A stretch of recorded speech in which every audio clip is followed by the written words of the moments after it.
السلام علیکم ورحمۃ اللہ وبرکاتہ۔ ان الحمد للہ نحمده ونستعینه ونستغفره ونعوذ باللہ من شرور انفسنا ومن سیئات اعمالنا من يهده الله فلا مضل له ومن يضلل فلا هادي له وأشهد أن لا إله إلا الله وحده لا شريك له وأشهد أن محمدًا عبده ورسوله أما بعد فإن خير الحديث كتاب الله وخير الهدي هدي محمد صلى الله عليه وسلم وشر الأمور محدثاتها وكل محدثة بدعة وكل بدعة ضلالة وكل ضلالة في النار فأعوذ بالله من الشيطان الرجيم بسم الله الرحمن الرحيم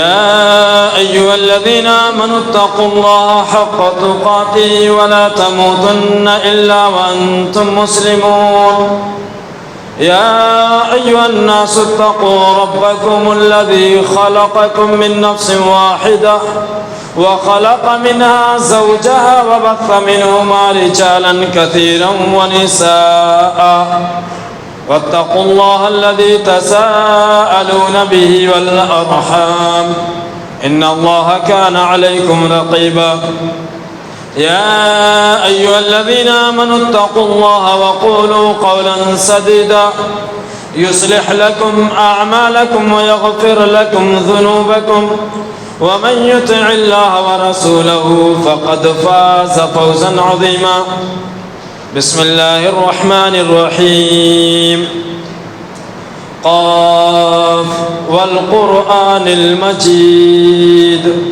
بل عجبوا أن جاءهم منذر منهم فقال الكافرون هذا شيء عجيب أإذا متنا وكنا ترابا ذلك رجع بعيد قد علمنا ما تنقص الأرض منهم وعندنا كتاب حفيظ بل كذبوا بالحق لما جاءهم فهم في أمر مريج أفلم ينظروا إلى السماء فوقهم كيف بنيناها وزيناها وما لها من فروج والأرض مددناها وألقينا فيها رواسي وأنبتنا فيها من كل زوج بهيج تبصرة وذكرى لكل عبد منيب ونزلنا من السماء ماء مباركا فأنبتنا به جنات وحب الحصيد والنخل باسقات لها طلع نضيد رزقا للعباد وأحيينا به بلدة ميتا كذلك الخروج كذبت قبلهم قوم نوح وأصحاب الرس وثمود وعاد وفرعون وإخوان لوط وأصحاب الأيكة وقوم تبع كل كذب الرسل فحق وعيد أفأعينا بالخلق الأول بل هم في لبس من خلق جديد قال الله تبارك وتعالى في القرآن المجيد وسبح بحمد ربك قبل طلوع الشمس وقبل الغروب رب اشرح لي صدري ويسر لي أمري واحلل عقدة من لساني يفقهوا قولي رب زدني علما اللهم رب زدني علما اللهم إني أسألك علما نافعا ورزقا طيبا وعملا متقبلا آمین۔ حاضرین جمعہ و اسلامی خواتین، تمام قسم کی تعریف و توصیف، کبریائی، بڑائی، بزرگی اللہ وحدہ لا شریک، خالق کائنات، مالک ارض و سما، علی کل شیء قدیر، غفور الرحیم، ارحم الراحمین کے لیے لائق و زیبا ہے، جس نے ہم تمام انسانوں کو اس دنیا کے اندر، اس دار فانی کے اندر پیدا کیا، بعد وہ تمام انبیاء پر خصوصاً نبی آخر الزمان مزمل و مدثر یاسین و طٰہٰ جناب محمد عربی صلی اللہ علیہ وبارک وسلم پر انگنت لا تعداد درود و سلام نازل ہو، جنہیں اللہ رب ذوالجلال والاکرام نے اس دنیا کے اندر رحمت للعالمین بنا کر مبعوث کیا اور جن پر اپنا دین اسلام کامل و مکمل فرمایا۔ وہ نبی آخر الزمان جنہوں نے ہماری خاطر نہ جانے کتنے تکلیفیں سہی، نہ جانے کتنے دکھوں کو سہا۔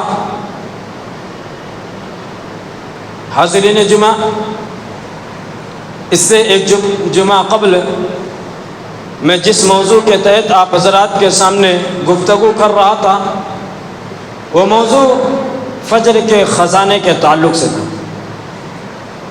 اور میں نے اس خطبہ جمعہ کے اندر آپ حضرات کے سامنے فجر کی سنتوں کی جو فضیلتیں ہیں ان کو بھی رکھا تھا، ساتھ ہی ساتھ فجر کے ساتھ اٹھنے میں کیا فائدہ ہے ان فائدوں کو میں نے آپ حضرات کے سامنے رکھا تھا، جیسے کہ فجر کے ساتھ اٹھنے میں برکت ہوتی ہے، اللہ رب العالمین نے اس میں برکت رکھی۔ نماز فجر کے ساتھ اٹھنے والا فرشتوں کی رپورٹ سے غائب نہیں ہوتا۔ اس کے علاوہ مزید فوائد میں نے آپ حضرات کے سامنے رکھے تھے۔ انشاءاللہ العزیز آج بھی اس خطبہ جمعہ کے اندر میں اسی سلسلے کو برقرار رکھتے ہوئے آپ حضرات کے سامنے کچھ باتیں عرض کروں گا۔ ان میں سے پہلی بات یہ ہے کہ یقیناً جو شخص نماز فجر میں حاضر ہوتا ہے، فجر باجماعت پڑھتا ہے، اسے آخرت میں رب ذوالجلال والاکرام کے دیدار کی لذت حاصل ہوگی۔ جو شخص عرش والی کی خوشنودی کے لیے، اس کی رضا کے لیے، اسے خوش کرنے کے لیے فجر کے ساتھ اٹھتا ہے، اپنے آرام دہ بستر کو چھوڑ کر اس رب کی بارگاہ میں آتا ہے، اس رب کی چوکھٹ میں آتا ہے، اور اس کے ساتھ ساتھ وہ دیگر نمازوں کی بھی پابندی کرتا ہے، تو اس کا فائدہ یہ ہے کہ یقیناً اسے آخرت میں اللہ رب العالمین کا دیدار نصیب ہوگا۔ جیسا کہ راوی حدیث حضرت جریر رضی اللہ عنہ ہے، وہ کہتے ہیں کننا جلوسا لیلۃ مع النبی صلی اللہ علیہ وسلم، کہتے ہیں کہ ایک رات ہم اللہ کے رسول صلی اللہ علیہ وسلم کے ساتھ بیٹھے ہوئے تھے، فنظر الی القمر لیلۃ 14 راوی حدیث کہتے ہیں کہ اللہ کے رسول صلی اللہ علیہ وسلم نے 14ویں رات کے چاند کی طرف دیکھا۔ وہ چاند جو مکمل ہوا تھا، جب 14ویں رات آتی ہے تو اس رات میں چاند مکمل ہو جاتا ہے، پورے شباب پر ہوتا ہے، اور یہ کہ اس کی روشنی تیز رہتی ہے۔ اللہ کے رسول صلی اللہ علیہ وسلم نے چاند کی طرف دیکھا اور فرمایا فقال انکم سترون ربکم کما ترون ھذا، کہا لوگو جس طرح تم آج اس چاند کو دیکھ رہے ہو اسی طرح تم لوگ اپنے رب کا بھی دیدار کرو گے۔ جس طرح اس چاند کو تم لوگ دیکھ رہے ہو اس طرح اپنے رب کا بھی دیدار کرو گے۔ اور اللہ کے رسول صلی اللہ علیہ وسلم نے فرمایا لا تزامون فی رؤیتہ، جس طرح کہ آج تمہیں اس چاند کو دیکھنے میں کوئی دقت نہیں آ رہی ہے، کوئی پریشانی نہیں آ رہی ہے، کوئی تکلیف نہیں آ رہی ہے۔ مطلب کیا ہے؟ مطلب یہ ہے کہ اگر کہیں کوئی چیز لوگ دیکھ رہے ہوں اور کئی لوگ اکٹھا ہوں تو پھر لوگوں کو دیکھنے میں پریشانی آتی ہے اس چیز کو. کوئی کہتا ہے منڈی نیچے کر، کوئی منڈی کہتا ہے بغل کر، کوئی منڈی ادھر کر، کوئی منڈی ادھر کر، کوئی بیٹھ جا کوئی اٹھ جا کرتا رہتا ہے. اگر کئی لوگ ہوں کسی ایک چیز کو دیکھ رہے ہوں، لیکن اللہ کے رسول صلی اللہ علیہ وسلم نے کہا کہ دیکھو زمین بھر کے لوگ اگر بیٹھ کے اس چاند کو تکیں، اس چاند کو دیکھیں تو کسی کو دیکھنے میں تکلیف نہیں ہوگی، کوئی دھکا مکی نہیں کرے گا، کوئی یہ نہیں کہے گا کہ تم سر نیچے کرو، تم سر اونچا کرو، تم ادھر ہو ادھر ہو. سارے لوگ پوری زمین بھر کے اگر ایک بارگی میں ایک مرتبہ میں اس 14ویں رات کو چاند کو دیکھنا چاہیں تو سارے کے سارے لوگ آرام اور سکون سے اس چاند کو دیکھ لیں گے، کسی کو تکلیف نہیں ہوگی. اللہ کے رسول صلی اللہ علیہ وسلم نے فرمایا کہ کل قیامت کے دن تم اپنے رب کو اسی طرح دیکھو گے کہ کسی کو دیکھنے میں ذرہ برابر بھی تکلیف نہیں ہوگی، سارے لوگ ایک ساتھ دیدار کریں گے. لیکن اللہ کے رسول صلی اللہ علیہ وسلم نے جو آگے بات کہی وہ سنیں. اللہ کے رسول صلی اللہ علیہ وسلم نے فرمایا فَإِنِ اسْتَطَعْتُمْ أَن تَغْلَبُوا عَن صَلَاةِ قَبْلَ طُلُوعِ الشَّمْسِ وَقَبْلَ غُرُوبِهَا فَافْعَلُوا ثُمَّ قَرَأَ. لیکن اللہ کے رسول صلی اللہ علیہ وسلم نے کہا کہ اگر تم اس بات کی استطاعت رکھتے ہو، تمہارے پاس اس بات کی طاقت ہے کہ تم پر یہ دو نمازیں غالب نہیں آئیں گی، یعنی تم ان دو نمازوں میں سستی و کاہلی نہیں کرو گے، تو تم ان دو نمازوں میں سستی و کاہلی نہ کرو. اور فرمایا ان میں سے پہلی نماز قبل طلوع الشمس، وہ سورج طلوع ہونے سے پہلے کی نماز یعنی نماز فجر ہے. دوسرا کہا وقبل غروبها، یعنی ایک سورج ڈوبنے سے پہلے کی نماز ہے اور وہ نماز عصر ہے. کہا اگر تم پر غالب نہ آئے تو تم اس کو پابندی کے ساتھ پڑھو. اگر تم پر غلبہ آ گیا یعنی تم نے سستی اور کاہلی کی تو تم لوگ اس شرف سے اس فضیلت سے محروم ہو جاؤ گے. اس کے بعد فرمایا کہ اللہ رب العالمین نے قرآن مجید کے اندر ارشاد فرمایا فَسَبِّحْ بِحَمْدِ رَبِّكَ قَبْلَ طُلُوعِ الشَّمْسِ وَقَبْلَ الْغُرُوبِ، کہ تم لوگ اپنے رب کی حمد کے ساتھ اس کی تسبیح بیان کرو سورج طلوع ہونے سے پہلے اور سورج ڈوبنے سے پہلے، سورج نکلنے سے پہلے اور سورج ڈوبنے سے پہلے تم لوگ اپنے رب کی حمد کے ساتھ اس کی تسبیح بیان کرو. تو فجر کے فائدے میں سے ایک فائدہ یہ ہے کہ اس فجر کی نماز ادا کرنے والا وہ اللہ رب العالمین کے دیدار کی لذت حاصل کرے گا، اللہ رب العالمین کا کل قیامت کے دن دیدار کرے گا.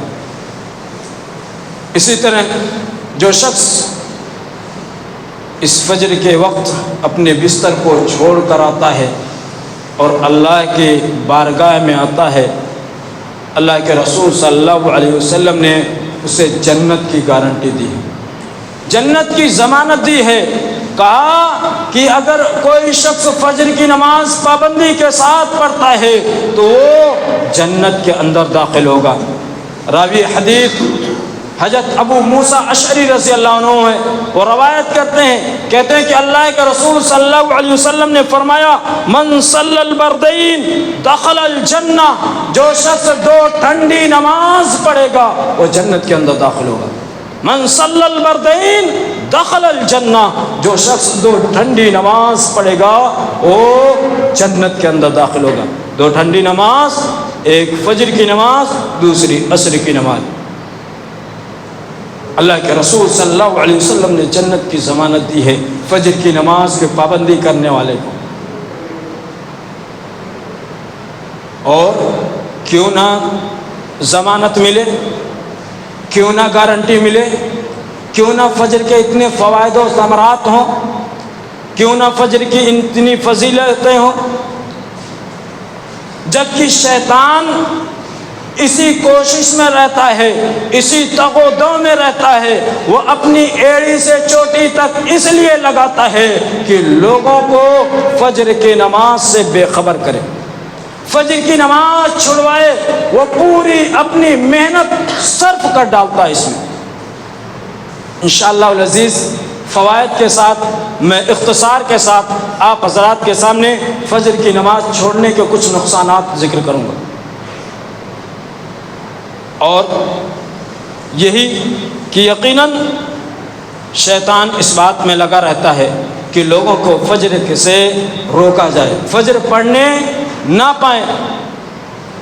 اسی لیے جب ہم سیرت نبوی کا مطالعہ کریں گے، نبی کریم صلی اللہ علیہ وسلم کے دور کا مطالعہ کریں گے، تو ہم دیکھیں گے کہ اللہ کے رسول صلی اللہ علیہ وسلم اس نماز کے سلسلے میں بہت حساس رہا کرتے تھے، بلکہ نبی کریم صلی اللہ علیہ وسلم کے دور میں یہ نماز منافقوں اور مومنوں کے درمیان فرق کرنے والی نماز ہوتی تھی۔ اللہ کے رسول صلی اللہ علیہ وسلم جب دیکھتے کہ کوئی شخص فجر کی نماز میں نہیں آ رہا ہے، فجر کی نماز چھوڑ رہا ہے، تو اللہ کے رسول صلی اللہ علیہ وسلم کہتے انا فقا فلان، او لوگو جاؤ فلاں شخص کے بارے میں پتہ کرو، لوگو جاؤ فلاں شخص کے بارے میں معلوم کرو، کہیں فلاں شخص منافق تو نہیں ہو گیا ہے۔ اسی لیے اللہ کے رسول صلی اللہ علیہ وسلم نے فرمایا کہ یقیناً یہ نماز منافقوں پر بڑی بھاری ہوتی ہے۔ ایک اور بات بتاتا چلوں ابتدا ہی میں،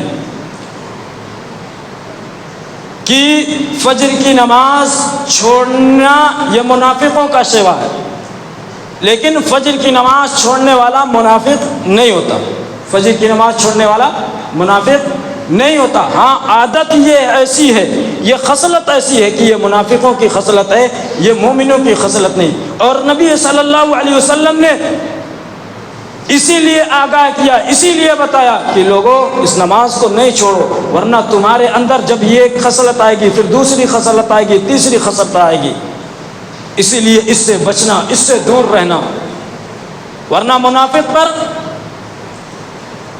ساری نمازیں بھاری پڑتی ہے، منافقوں پر ساری نمازیں بھاری پڑتی ہے، ایک بھاری ہے نمازیں ان کو پڑھنے میں اچھا نہیں لگتا۔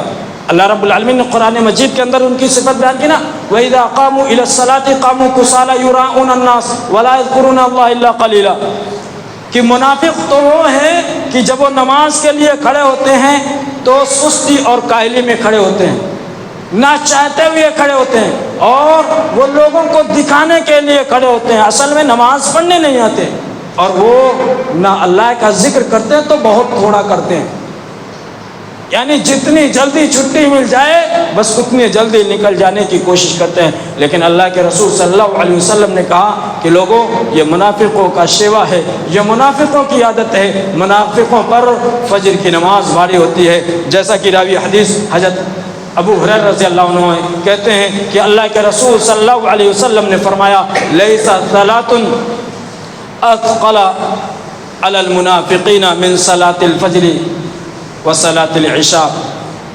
کہا کہ یقیناً فجر اور عشاء سے زیادہ بھاری کوئی نماز منافقوں پر نہیں ہوتی، منافقوں پر فجر اور عشاء کی نماز سب سے زیادہ بھاری ہوتی ہے، اس وقت آنا ان کے لیے سب سے دشوار ہوتا ہے، اس وقت آنا ان کے لیے سب سے مشکل ہوتا ہے۔ اور اللہ کے رسول صلی اللہ علیہ وسلم نے آگے جو فرمایا،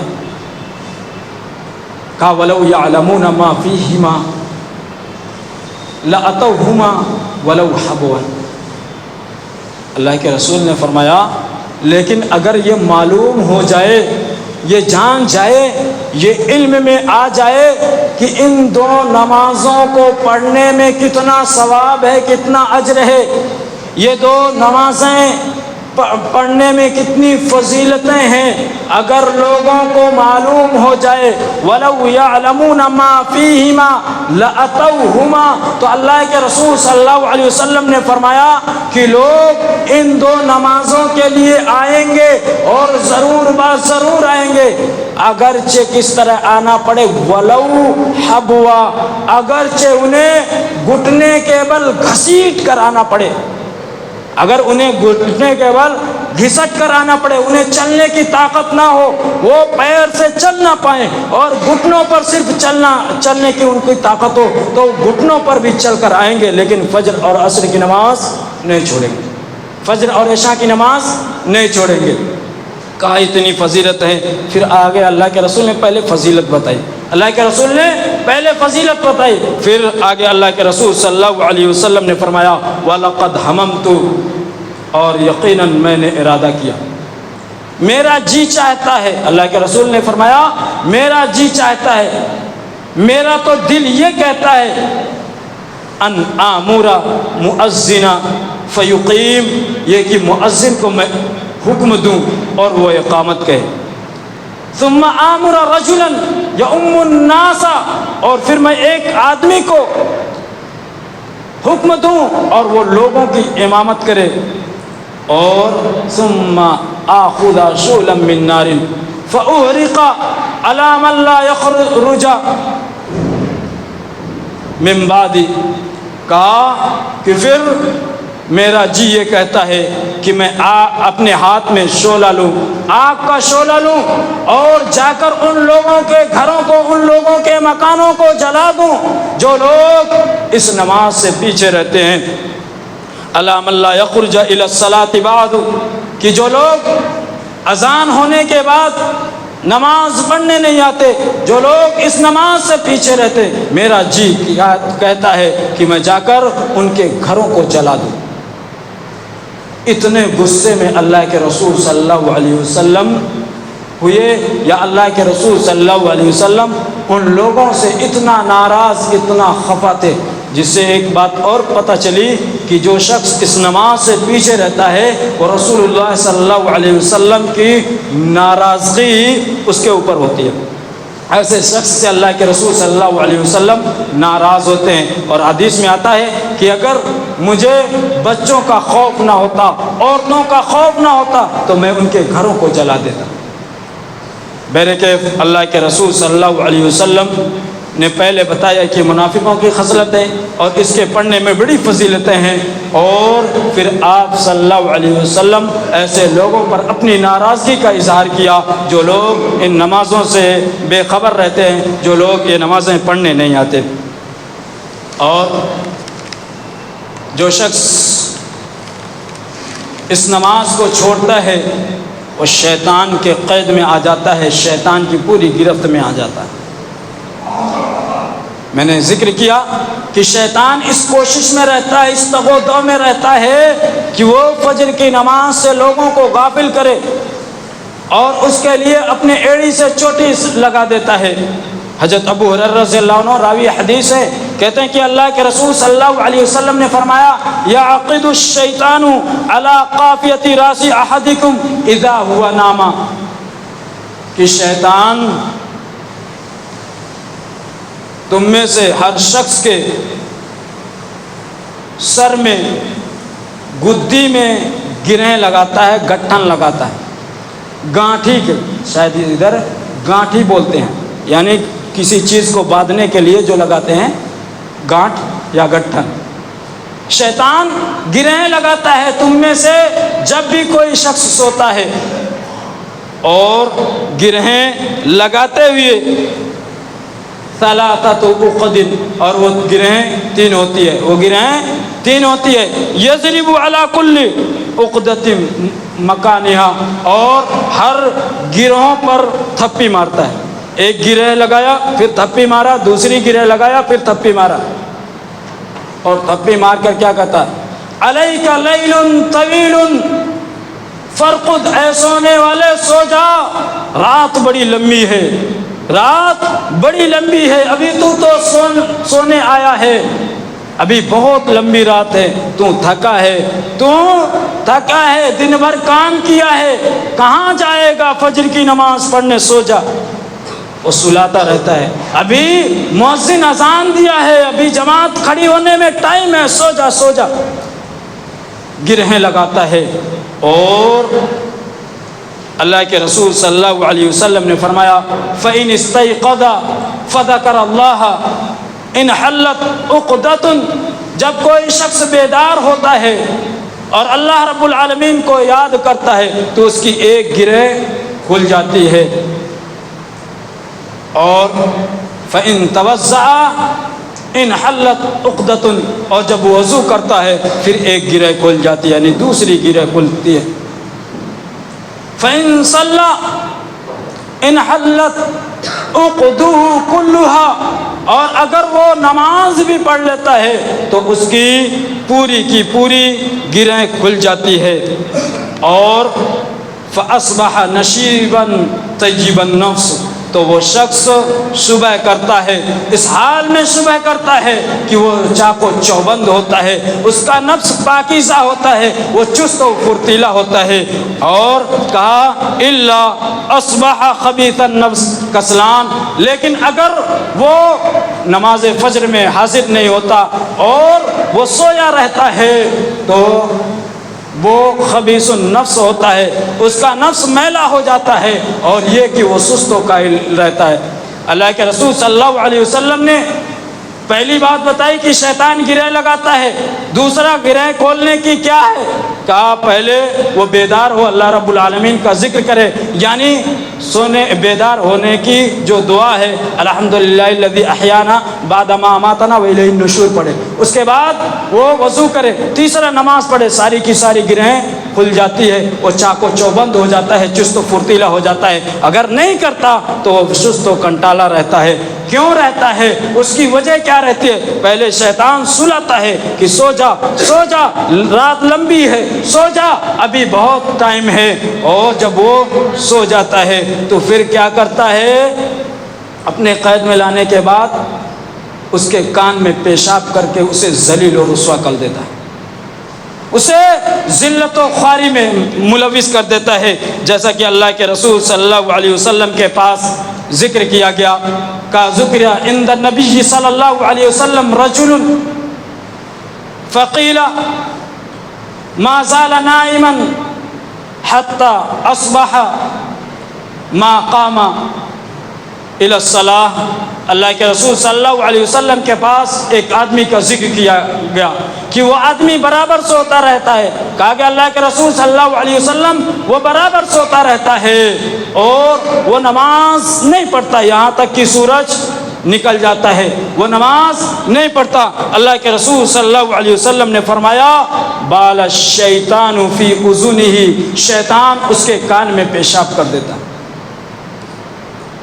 اس کے کان میں پیشاب کر دیتا ہے، اور پیشاب کر کے اسے پرا گندا کر دیتا ہے، پیشاب کر کے اس کے نفس کو خبیث بنا دیتا ہے، جس کی وجہ سے انسان پورے دن سست رہتا ہے۔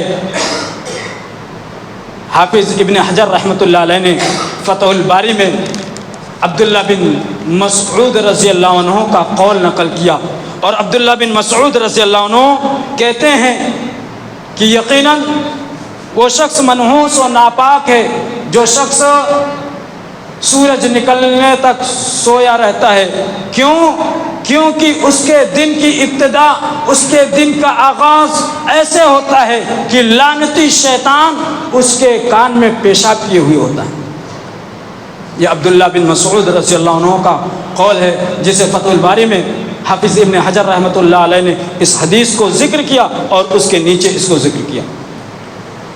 یہی نہیں، نبی کریم صلی اللہ علیہ وسلم کے دور میں تو مرد تو چھوڑیے، عورتیں بھی فجر کی نماز نہیں چھوڑتی تھی، عورتیں بھی فجر کی نماز میں حاضر ہوتی تھی۔ حضرت عائشہ صدیقہ رضی اللہ عنہ راویہ حدیث ہیں، وہ کہتی ہیں کہ کننا نساء المؤمنات یشہدن الفجر مع النبی صلی اللہ علیہ وسلم متلفعات بمروتہن ثم ينقلبن إلى بيوتهن ولا يعرفن من الغلس، کہتی ہیں کہ اللہ کے رسول صلی اللہ علیہ وسلم کے دور میں فجر کے وقت عورتیں حاضر ہوتی تھی، نماز فجر نبی کریم صلی اللہ علیہ وسلم کے ساتھ پڑھتی تھی، اور کہا کہ وہ اپنی چادروں کو اوڑھے ہوئے آتی تھی، اور جب لوٹتی تھی تو ایسا ہوتا تھا کہ اندھیرے کی وجہ سے کوئی انہیں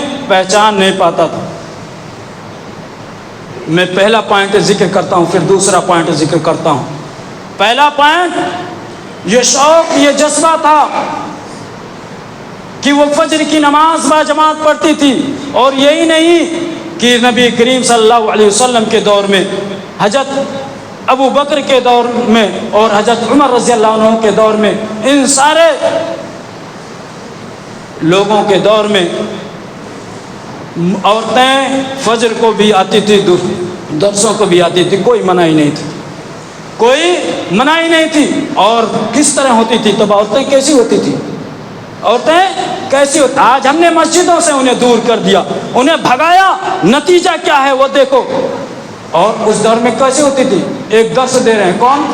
حضرت عبداللہ بن مسعود رضی اللہ عنہ۔ اس بات کو خواتین بھی بڑے غور سے سنیں اور یہ واقعہ لوگوں کو بیان کریں، یہ واقعہ بتائیں کیسی عورتیں ہوتی تھی صحابہ کرام کے دور میں، ان کی خواتین کیسے ہوتی تھی۔ عبداللہ بن مسعود رضی اللہ عنہ درس دے رہے ہیں، اور درس دیتے ہوئے کہتے ہیں کہ اللہ رب العالمین نے ایسی عورتوں پر لعنت فرمائی ہے جو عورتیں گدنا گدواتی ہیں یا گدنا گودتی ہیں۔ گدنا گدوانا، ٹیٹو وغیرہ بنوانا، پہلے عورتیں زیادہ بنواتی تھی، آج مرد وغیرہ بھی بنوانے لگے۔ کہا الواشمات والمتوشمات، کہ دونوں پر اللہ رب العالمین نے لعنت فرمائی۔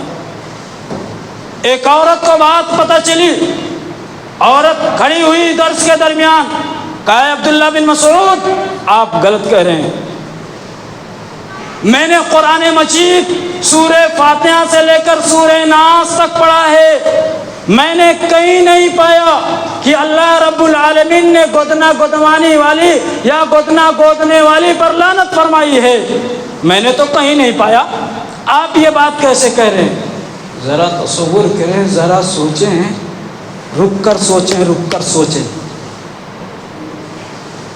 کہ کتنی علم والی ہوا کرتی تھی اور کتنا حاضر دماغ ہوا کرتی تھی کہ کہہ رہی ہیں میں نے سورہ فاتحہ سے سورہ ناس تک پڑھا ہے، کہیں یہ آیت نہیں آئی ہے جو آپ کہہ رہے ہیں، اور صحیح کہہ رہی تھی، کتنا توجہ کے ساتھ پڑھی ہوئی تھی۔ پھر بھی، اور چیلنج کس کو کریں؟ چیلنج جانتے ہو کس کو کریں؟ وہ جو مفسر قرآن، جو کوفہ کے منبر پر کھڑے ہو کر یہ کہہ رہے ہیں کہ یقیناً قرآن مجید کی ہر وہ آیت جو نازل ہوئی ہے مجھے یہ بھی معلوم ہے کہ کہاں نازل ہوئی ہے، اور یہ بھی معلوم ہے کس سلسلے میں نازل ہوئی ہے، شان نزول کے بارے میں بھی مجھے علم ہے۔ کون؟ عبداللہ بن مسعود رضی اللہ عنہ کہتے ہیں کہ مجھے ہر ایک چیز کے بارے میں علم ہے، اور اس سے چیلنج کرتی ہے خاتون، کہا جو تم کہہ رہے ہو یہ غلط ہے۔ پھر وہ کہہ رہے ہیں کہ حقیقی معنوں میں تم نے قرآن نہیں پڑھا۔ کہا میں نے قرآن پڑھا ہے۔ کہا جب قرآن پڑھا ہے تو کیا تم نے قرآن مجید میں یہ نہیں پایا، کیا تم نے اللہ کے رسول صلی اللہ علیہ وسلم کو یہ نہیں پایا کہ اللہ کے رسول صلی اللہ علیہ وسلم نے گدنا گدوانی والی اور گودنے والی پر لعنت فرمائی؟ کہا اللہ کے رسول صلی اللہ علیہ وسلم نے تو لعنت فرمائی، یہ تو ٹھیک ہے، لیکن اللہ نے کہاں لعنت فرمائی؟ کہا تو تم نے یہ نہیں پڑھا کہ اللہ رب العالمین فرما رہا ہے وما آتاکم الرسول فخذوہ وما نہاکم عنہ فانتہوا، رسول جو تمہیں دے وہ لے لو اور جسے منع کرے اس سے رک جاؤ۔ رسول کا منع کرنا یہ اللہ رب العالمین کا منع کرنا ہے، رسول کا لعنت کرنا یہ اللہ کا لعنت کرنا۔ رسول نے لعنت کی تو گویا اللہ نے لعنت کی، رسول کا لعنت کرنا اللہ کی لعنت کی۔ اتنی ذہین ہوا کرتی تھی، حاکم وقت سے بھی الجھ جاتی تھی۔ ایک مجلس میں حضرت عمر رضی اللہ عنہ نے لوگوں کی مہر متعین کر دی۔ مہر کہا اب کوئی شخص 500 درہم سے زیادہ کوئی اپنی بیوی کو مہر میں نہیں دے گا۔ ایک عورت کھڑی ہوئی، کہا کہ جب اللہ رب العالمین کہہ رہا ہے کہ تم لوگ اپنی عورتوں کو مہر میں ایک خزانہ دو، ایک قیمتی چیز دو، بہت زیادہ مہر دو، تو آپ کون منع کرنے والے ہوتے ہیں؟ حضرت عمر رضی اللہ عنہ کہتے ہیں کہ عمر نے غلطی کی، یہ عورت صحیح کر رہی۔ ایسی ہوتی تھی خاتون۔ آج تو مسجدوں سے ان کا رشتہ توڑ دیا گیا، مسجدوں سے ان کا رابطہ توڑ دیا گیا۔ میں کچھ جملے قاری خلیل الرحمن جاوید کے میں جملے بتا رہا ہوں، اور وہ جملے سنیں، یقیناً بہت ہیں۔ کہا لوگ اس لیے مسجدوں سے روک رہے ہیں، کہتے ہیں کہ عورتیں مسجدوں میں آئیں گی تو فتنہ ہوگا، عورتیں مسجدوں میں آئیں گی ماحول خراب ہوگا، اس لیے روک رہے ہیں۔ کالج جائیں، یونیورسٹی جائیں، بازار جائیں، مارکیٹ جائیں، کوئی فتنہ نہیں۔ آج یہی نہیں، قاری خلیل الرحمن جاوید صاحب کا جو جملہ ہے وہ کہہ رہے ہیں یہی نہیں، آج عورتیں جا کر ایک چوڑی والے سے چوڑی پہنوا رہی ہے اور وہ ہاتھ دبا دبا کر چوڑی پہنا رہا ہے، کوئی فتنہ نہیں، کوئی فتنہ نہیں۔ ایک مہندی لگوانے والے سے جا کر مہندی لگواتی ہے، وہ ہاتھ پکڑ کر مہندی لگاتا ہے، کوئی فتنہ نہیں۔ تب ماحول خراب نہیں ہوتا، اور اس مسجد میں جہاں ان کا الگ سے انتظام ہوتا ہے، ہمارا دیکھ لو الگ سے انتظام ہو رہا، پورا سیپریٹ الگ سے انتظام، مرد و خواتین کا کوئی میل ملاپ نہیں۔ وہاں کہتے ہیں ماحول خراب ہوگا، وہاں کہتے ہیں فتنہ ہوتا ہے۔ کہا اس کا مطلب یہ ہے، تم کہنا یہ چاہتے ہو کہ سارے بازار والے شریف ہیں، اگر کوئی شریف نہیں ہے تو نماز پڑھنے والے نہیں شریف ہیں، نماز پڑھانے والے شریف نہیں، سارے بازار والے شریف۔ وہاں تبھی تو نہیں فتنہ ہو رہا ہے، مسجد میں آنے سے فتنہ ہو رہا ہے، ماحول خراب ہو رہا ہے، تو سارے بازار والے، مارکیٹ والے، چوڑی پہنانے والے، مہندی لگانے والے سارے شریف۔ اگر شریف کوئی نہیں ہے تو نماز پڑھنے والے شریف نہیں ہیں، نماز پڑھانے والے شریف۔ اسی لیے یہاں آنے کا فتنہ ہوتا ہے، جبکہ ہر دور میں خواتین مسجدوں میں آیا کرتی تھی۔ میرے عزیزوں اور دوستوں، پہلی چیز یہ کہ نماز فجر میں بھی خواتین آیا کرتی تھی اور شوق کے ساتھ پڑھتی تھی۔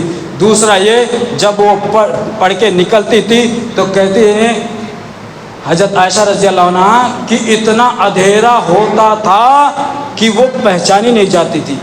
دوسرا یہ کہ اللہ کے رسول صلی اللہ علیہ وسلم کا معمول تھا وہ فجر کی نماز اندھیرے میں پڑھتے تھے، وہ نہیں جب سورج نکلنے لگے تو چلو پڑھ لیتے ہیں۔ اللہ کے رسول کا معمول تھا کہ نماز فجر یہ اندھیرے میں پڑھتے تھے۔ اور ایک مشہور واقعہ سارے لوگ جانتے ہوتے، فیروز لولو جو مجوسی تھا جس نے حضرت عمر رضی اللہ عنہ کو قتل کیا تھا، وہ آ کے صف میں کھڑا ہوا تھا اور لوگ پہچان نہیں پائے کہ یہ مسلمان ہے کہ نہیں مسلمان۔ اتنا اندھیرا مسجدوں میں رہا کرتا تھا اور اتنے اندھیرے میں فجر کی نماز پڑھی جاتی تھی۔ تو دوسری بات کہ فجر کی نماز یہ غلط میں پڑھی جائے گی، یہ اندھیرے میں پڑھی جائے گی۔ خلاصہ کلام یہ ہے، بتانے کا مفہوم اور مطلب یہ ہے کہ یقیناً نماز فجر پڑھنے کے بڑے فوائد، بڑے ثمرات ہیں، ہم اس کو نہ چھوڑیں۔ اور ایک اور بات میں بتاتا چلوں، آج دیکھ رہے ہیں ڈاکٹر کیا بتا رہے ہیں لوگوں کو کہ صبح جلدی اٹھو، صبح جلدی اٹھو، واکنگ پہ جاؤ، ٹانکنگ پہ جاؤ، ماکنگ پہ، سب پہ نکل رہے ہیں۔ اور آج سے 1400 سال نبی صلی اللہ علیہ وسلم نے ہمیں جس کام پر لگایا ہم نہیں کر رہے، اسی کام پہ لگایا تھا۔ آج لوگ 2 کلومیٹر 3 کلومیٹر پر بھاگ رہے ہیں، کس لیے؟ صحت کے لیے۔ صبح نکلیں گے تو صحت صحیح ہوگی، صحت صحیح۔ اور ہمیں لوگ جنہیں تحفے میں یہ چیز ملی، نماز تحفے میں ملی، جنہیں تحفے میں یہ چیز ملی اور اللہ رب العالمین نے تحفے میں دیا، آج ہم وہی تحفہ نہیں قبول کر رہے ہیں۔ اللہ رب العالمین سے دعا ہے کہ العالمین ہمیں کہنے سننے سے زیادہ عمل کرنے کی توفیق عطا فرما۔